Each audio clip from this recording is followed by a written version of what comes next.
L'ASE est le placement d'un bébé dès la maternité. Ce qu'on ne vous dit pas, et comment vous protéger. Vous pensez qu'accoucher à l'hôpital protège votre vie privée? Attention, pour certaines futures mères, le cauchemar commence dès les premières contractions. Pour bien comprendre, faisons simple. Le signalement préventif, c'est l'alerte lancée avant même la naissance, durant la grossesse. L'ordonnance provisoire de placement, OPP, c'est la décision qui permet de séparer un nouveau-né de ses parents dès sa sortie de la salle d'accouchement.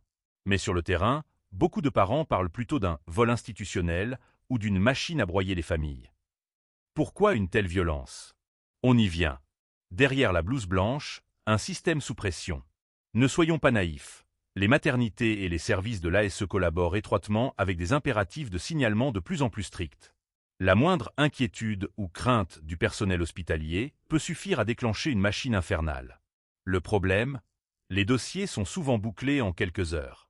Un passé difficile, une fatigue postpartum interprétée comme du désintérêt ou un simple stress. Tout est prétexte pour rédiger un rapport à charge avant même que le bébé n'ait ouvert les yeux chez lui. Des solutions existent, pourtant, on fonce vers le berceau vide. Dans la grande majorité des cas, retirer un nouveau-né à sa mère pourrait être évité.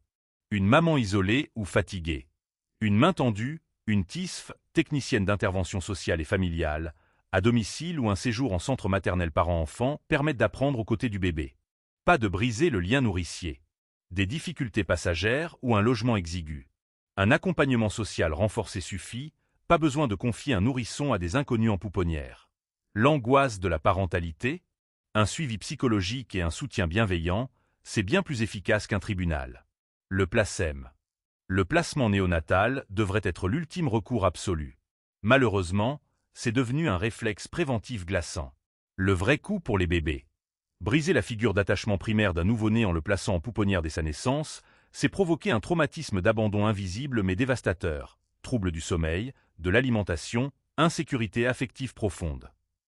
Pour la mère, c'est un choc violent, souvent assimilé à un deuil blanc, qui annihile toute confiance en elle. La séparation précoce compromet durablement l'établissement du lien d'attachement, pourtant vital pour le développement du tout-petit. Les règles d'or pour vous protéger. Le personnel soignant et les travailleurs sociaux affichent souvent un grand sourire et des paroles rassurantes pour vous faire baisser la garde. Restez extrêmement vigilant dès votre arrivée à la maternité. Ce qu'il ne faut jamais dire. Vos angoisses de future maman ou vos moments de panique. Votre propre histoire familiale ou vos traumatismes d'enfance. Vos difficultés financières du moment. Vos désaccords passés au sein du couple. Ce qu'il faut faire. Gardez votre calme.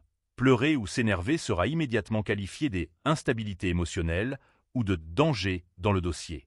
Montrez-vous irréprochable et outillé. Préparez minutieusement la chambre, achetez tout le nécessaire à l'avance et entourez-vous de témoignages écrits de vos proches. Protégez-vous. Notez par écrit la date, l'heure et le nom de chaque personne du corps médical ou social qui entre dans votre chambre et consignez chaque échange. Vous avez vécu une situation similaire ou vous voulez savoir comment réagir face à une menace de placement en maternité. Abonnez-vous, partagez cet article à des parents autour de vous pour les alerter et dites-nous en commentaire ce que vous pensez de ce système.